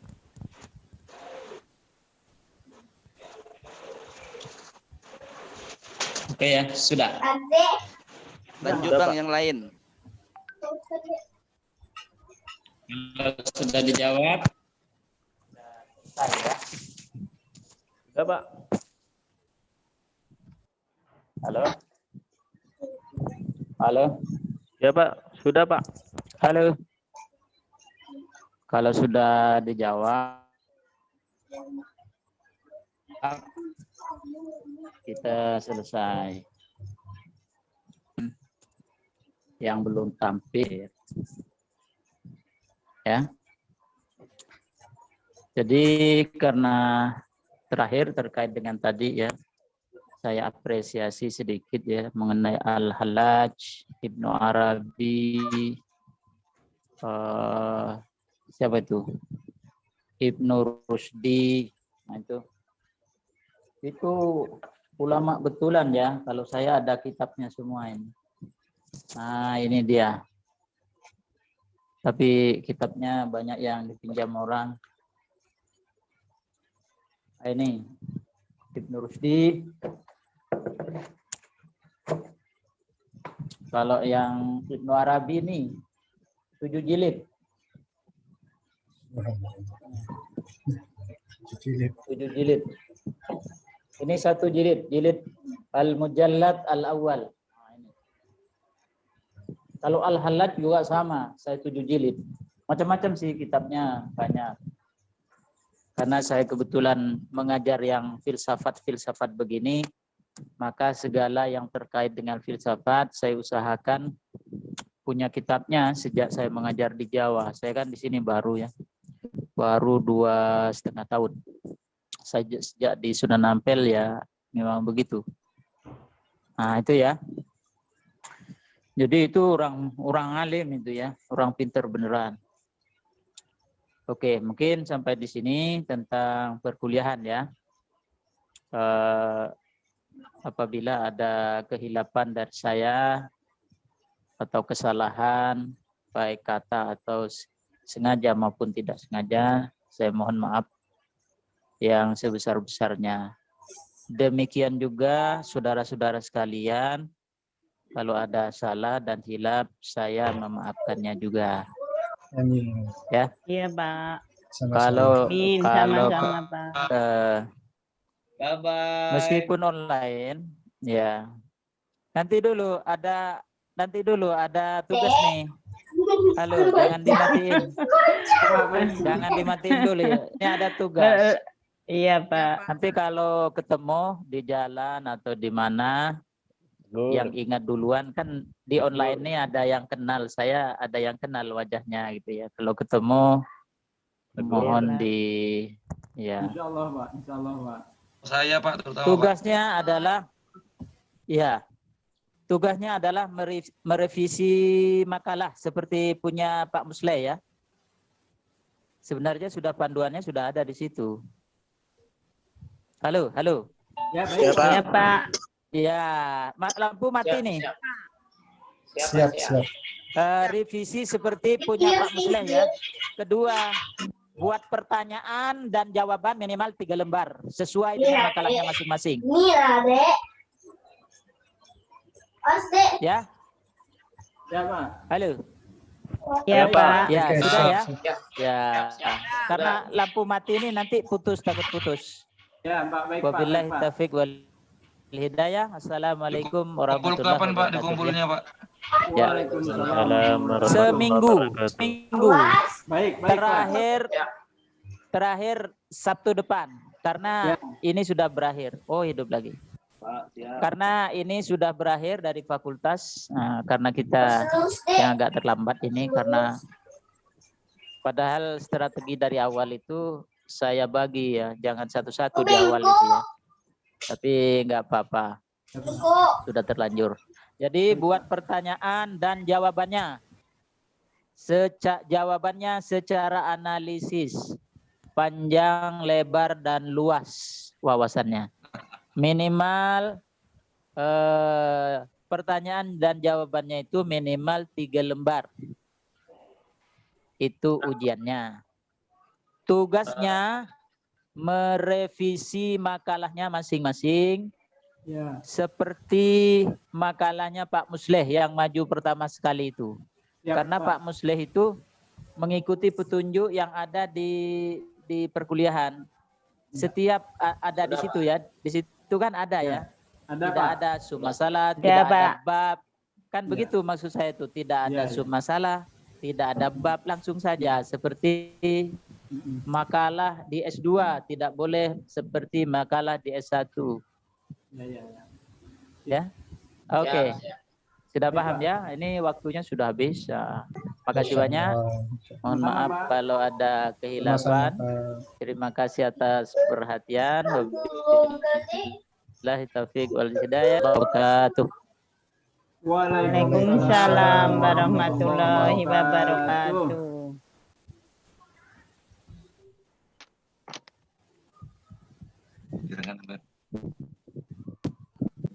Untuk murid ya. Kisah ngomong nih kalau Indonesia. Habis dah berarti kan? Bang Hadid. Habis ke Bang? Bang Mul jangan lupa ya fotokan bahasa Arab. Mana Bang Mul? Rengki kok makin hitam? Itu makalah Pak Musleh itu kan gimana ya? Saya rasanya makalah yang sekarang ini udah ngikutin yang Pak Musleh itu. Saya juga. Mungkin belum dibaca, Pak. Saya Belum ada. juga. Amin mungkin belum dibaca, Bapak. Belum Kan kirim lagi ya. Ada analisis. Berarti cuma direvisi sistematika aja Pak ya? Urutannya ada itu Bang. Geografi dah kalau ada. Bang Rengki. Pripun. Ya. Pertanyaan sih belum dijawab nih. Kok hitam? Maaf ya. Justru kalau Pak Franky muncul putih itu yang dipertanyakan, Pak. Aduh. Sampai main-main dia. Sudah malam. Apa ya di mana tuh? Udah malam di sana Bang Rengki. Di sini waktunya beda. Oke, kawan-kawan kita selesaikan dulu aja ya. Besok gimana nih besok?